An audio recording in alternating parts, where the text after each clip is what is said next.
the sense of home that comes from that feeling of being a part of something bigger than yourself has been life-changing for my perspective on this city and how long, I mean, again, like we see ourselves here long term now because of this.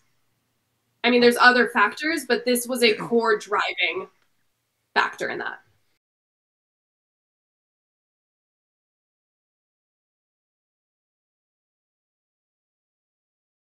The first sport that I was on a team for, in which I actually played competitively, was soccer. It kind of started the way a lot of things in my life do as a casual thing. My parents were like, hey, your friends and all the neighborhood girls are like joining a soccer team. Do you want to do it? And I was like, yeah, whatever. Like, I get to hang out with my friends. Why not? And then, as most things in my life go, I took it a little too seriously. um, so I played competitively up through the end of high school, and then kind of took a break. I play rec adult leagues here and there when I can. But I just fell in love with the atmosphere. I mean, I'm a super competitive person. I love it's a physical activity that to me makes sense. Like I don't want to go work out and run on a treadmill, but if you give me like a purpose behind that, like to score a goal, that was my kind of thing. I guess when I look back, I was the anomaly. Like my friends didn't they played on my team like in the neighborhood, but they didn't know about the national team. They might have known Mia Hamm, but they didn't know like the story and the lore and the culture behind it. And it's so cool now to see young girls get to see players in the NWSL doing it professionally and not just on the national team, and the national team, the success that it's had since then, and the highs and lows, and how women's sports in general on TV have changed, and the support behind it has been really, really awesome to see the growth there.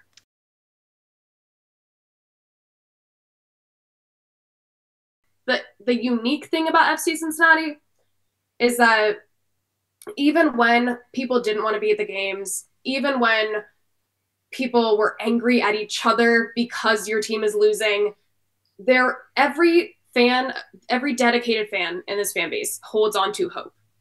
And now whether that it's not always hope that they'll win or that they'll improve. I mean, just like I remember coming in right when TQL Stadium opened.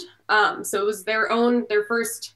They were out of Nippert. They were into their own stadium, and like I remember because when I came in, it wasn't at full capacity because of COVID, and so there was always something like, okay, well we're gonna go because the stadium's open now and people want to go, and then it's okay, it's the first full capacity home game. We want to be a part of that. That is important and it's special.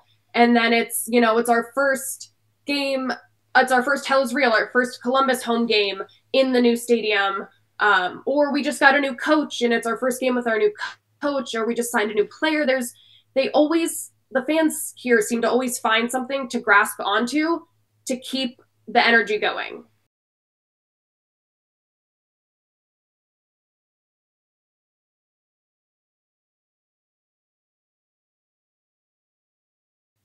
Winning the Supporters Shield as this team's first piece of hardware, well, besides post USL days, is just incredible. I mean, you could not ask for, especially the team that did it. Last year's team, the coaching, the roster choices, the signings, the way that we moved players around, and the insane support of the fans. I mean, we sold out so many games last season. The home win streak was insane. So many teams that came to TQL said that it's the hardest MLS stadium to play in. I mean, we were consistent. That's a huge thing for me because any team can have a good day or a bad day. But we played consistently the entire season, like 10 months of the year, played consistently well. And that, to me, I think at the end of the day matters more, especially as the first trophy for us to take home.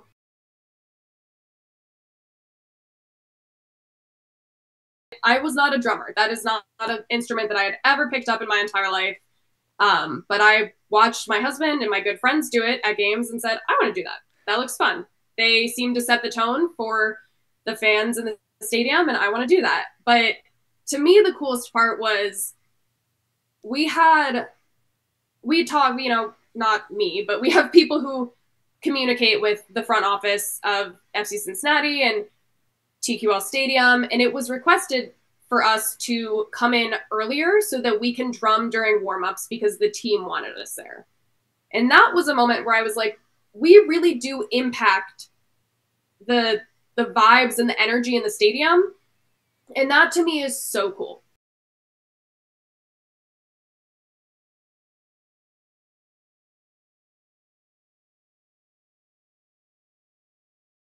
I was I chose a different player in US women's national team history and current to be each era. And I chose that very intentionally. I don't think I've ever talked about this publicly. The thought that went behind that, I mean, I had Brandi Chastain as fearless doing the iconic pose from the World Cup because that, as a little girl, was like, wow, she's fearless, she's incredible. She did a thing that was kind of taboo, and the world stopped because it was so amazing. And Alex Morgan is 1989 because she was born in 1989. Who I mean, there were so many moments in that tifo that went into that, and then um, it's one of my favorites that I've ever done. Aesthetically, I loved seeing it, watching it go up. And then Alex Morgan reposted our Instagram post of it from the AOCNC account and said a 13 out of 10, which is Taylor's favorite number is 13. Yep. She's also good friends with Taylor. So just the appreciation and when people get it, and especially that was like after the summer of Barbie, it was very girlhood, it was very women in sports. And that to me was really cool to be a part of something that I could not see happening 10 years ago.